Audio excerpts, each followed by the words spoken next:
good presentation, and obviously you're, with the movie, trying to bring us to the site is really important. And I found those site images that you showed critical to understanding the relationship that you're trying to set up here.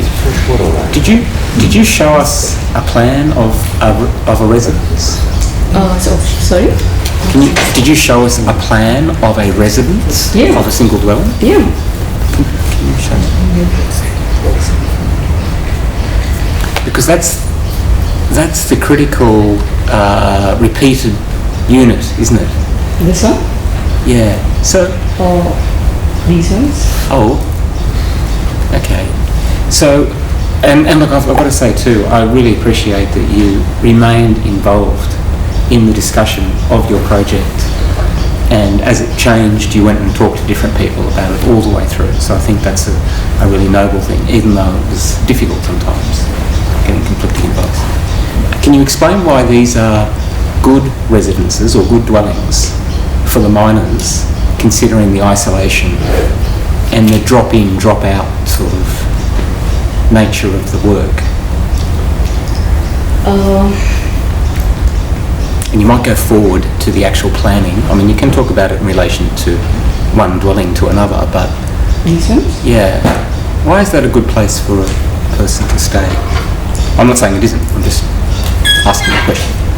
Well, I wasn't really focused too much on the units, because like when they stay in the camps, which are already created for them, the units are very simple. I focused more on the surrounds of it, which is to make it more appealing and more relaxing for them, because since the miners stay in such isolation, and when they stay in the camps, which are extremely bare necessities, so they don't have any distraction. That's what I'm focusing on, which is why I designed the clusters that way, so that the open spaces are there with the water garden and courtyards are there. So the water garden, if you can just point to it, so there's a rectangular...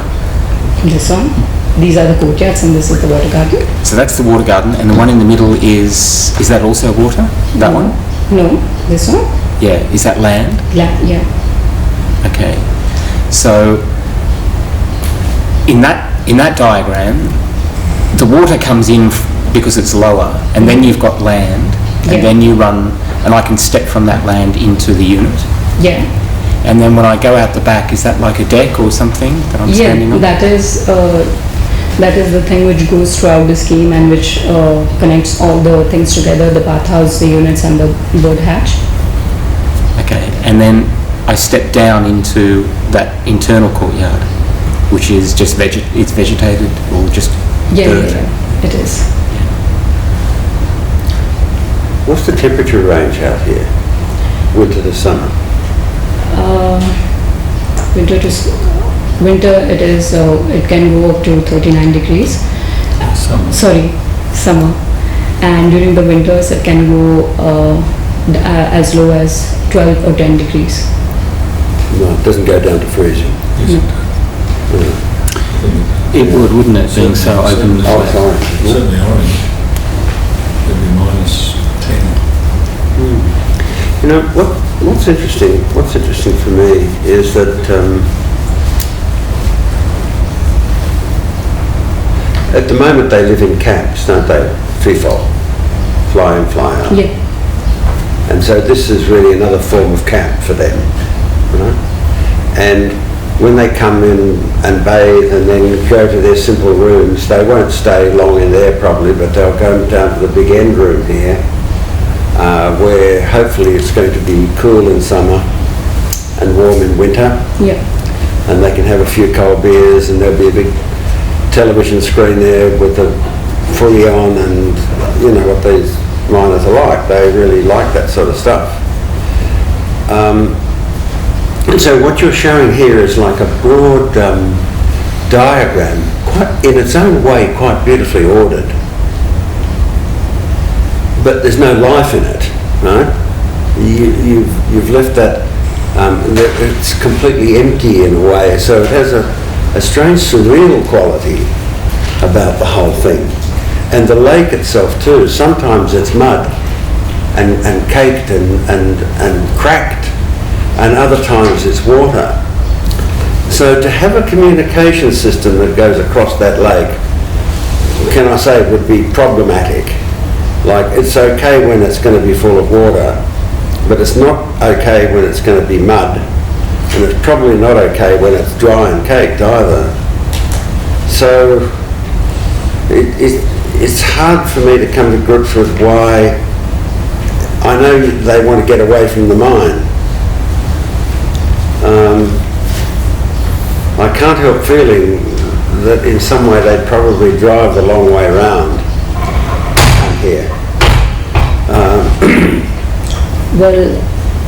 The driving around part is a little difficult because like the span of the lake, like from the mine to the housing project, that itself is 10 kilometers. Yeah. So I'm just providing them an opportunity to enjoy the lake and the shorter route as well. Yeah. That was my intention. Yeah. And there's a nice order to your scheme, and the sense of materials, it's really quite Spartan and quite beautiful. Whether these blokes would like that or not, God only knows, but we probably would, but we're not typical.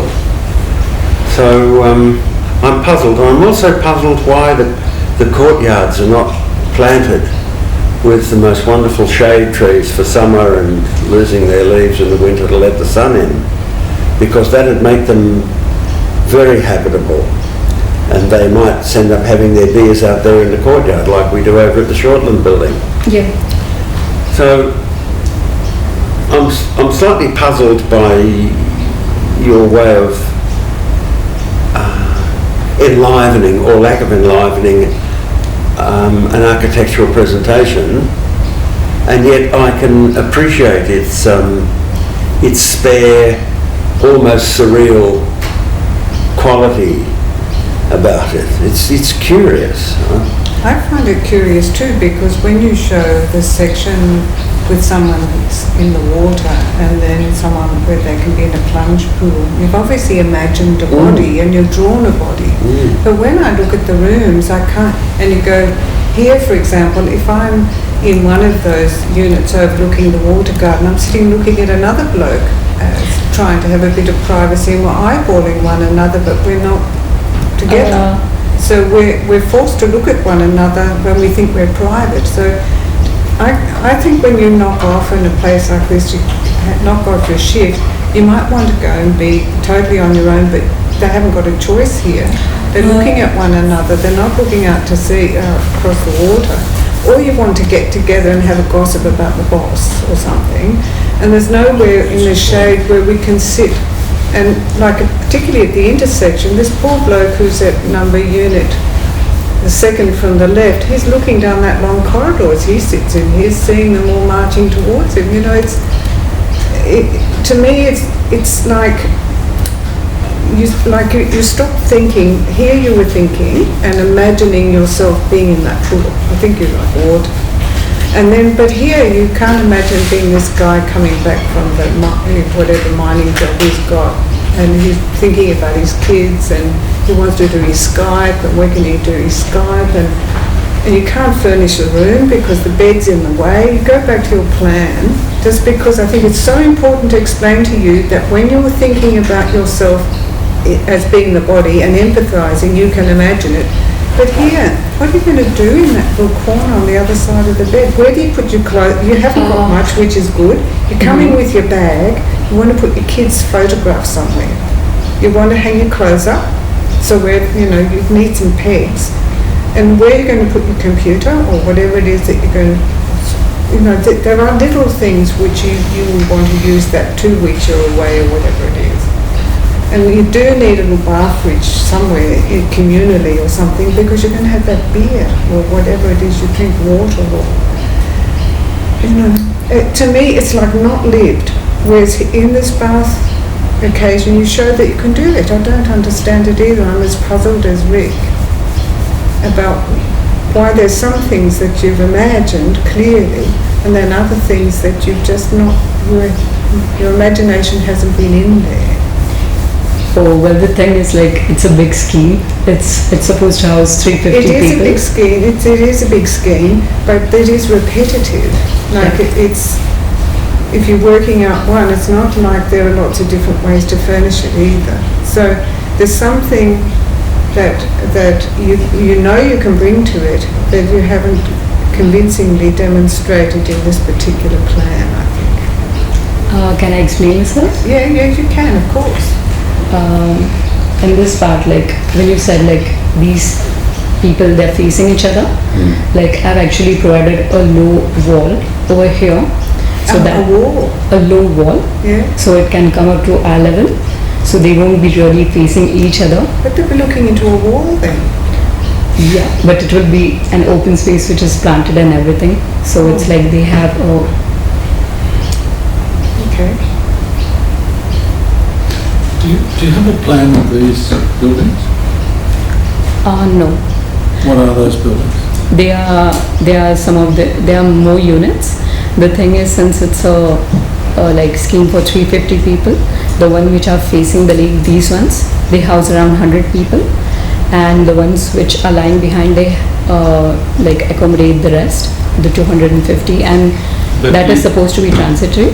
But there's no plan of, No, are there any sections through it? sorry. Any sections through it? I mean, I noted that both your movies were of the lake.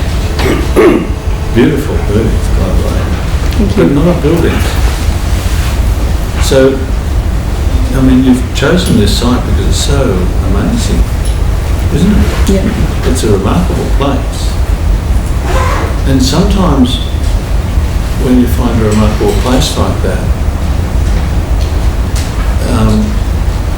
you've got to be careful what you do so that you don't distort it in any way. And you add to its remarkability, you add to its qualities if possible, if that is at all possible. And you may have found that just the most elemental approach, and that's what you started with, if I remember right.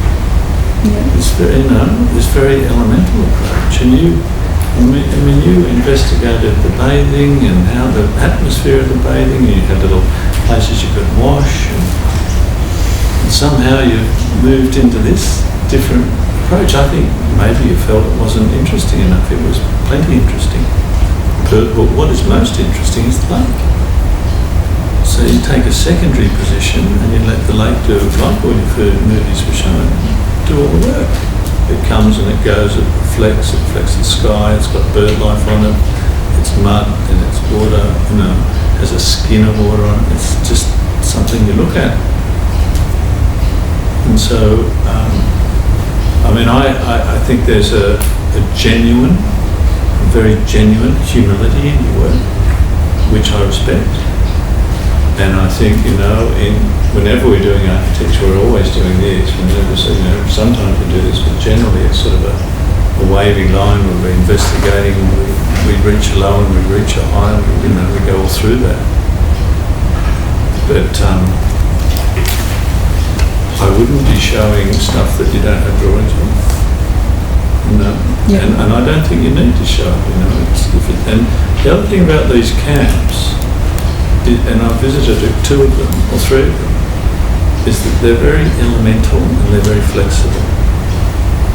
And as Britt says, they have to be quite functional. So your original ordering process, which was bathhouses as the big interchange between the mining camp and the accommodation, I think is really brilliant. I think it's a really lovely idea, lovely way of changing the person's their temperament. They're in the mine, they're a bit cranky, they've got their dirty clothes on, they come back. There's a lovely room to take your clothes off and put them in the locker and get into the bath, have a shower and get into the bath. Look across the lake, swim out into it maybe, back in, different frame of mind. And then they go to their rooms, which could have just all been in some serpentine way facing the lake with the big garden behind or whatever.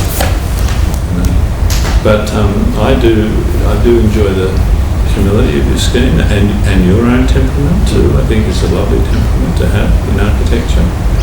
It's hard to do things, it's hard to reduce, which you have done. I think you've got a little bit, you found a little bit confusing that things did get so simple and you tried to make it too complex. I think so, yeah. Okay? And that's just the way we do things, you know, and it's a good lesson. Andrew, if you got any comments? Yeah, sure. I think it's been a pleasure teaching you, so thank you for that opportunity, and I think it's certainly been a lesson in, not kind of leaving the slide on the part of your scheme you've come to last, just kind of steer that conversation back, and just on behalf of all other students here that are not yet to speak as well. Because of course we've thought about the body, water in some great detail, meditated out on the site, gone out there, seen that stillness, seen the sunrise in the middle of nowhere, so kind of leave the image up where we can talk through the processes that you're not thinking about. I know you just didn't have the time, it just was the end of the scheme. Always the problems with students that have the big schemes with some major buildings and some other ones to not look like they've forgotten it all, to show it in some format, so maybe a smaller site plan would have been a way, presentation kind of tips to get the most out of the audience, to get so fantastic feedback, but don't shortchange yourself, skip back to those sections and talk through exactly how you thought in this method, soaked up the teaching from the professors as well through the year, which I think you certainly have. And you've shopped around a few different sites that you wanted to rejuvenate in a meaningful way. This is the third or fourth different site that Ankita's explored. So I wish you all the best, and I think you've come a huge race since I first met you in fourth year. Yeah, it's been a pleasure. A very conscientious person, so you should be. That's a good way to approach architecture. It's conscientiously. So thank you.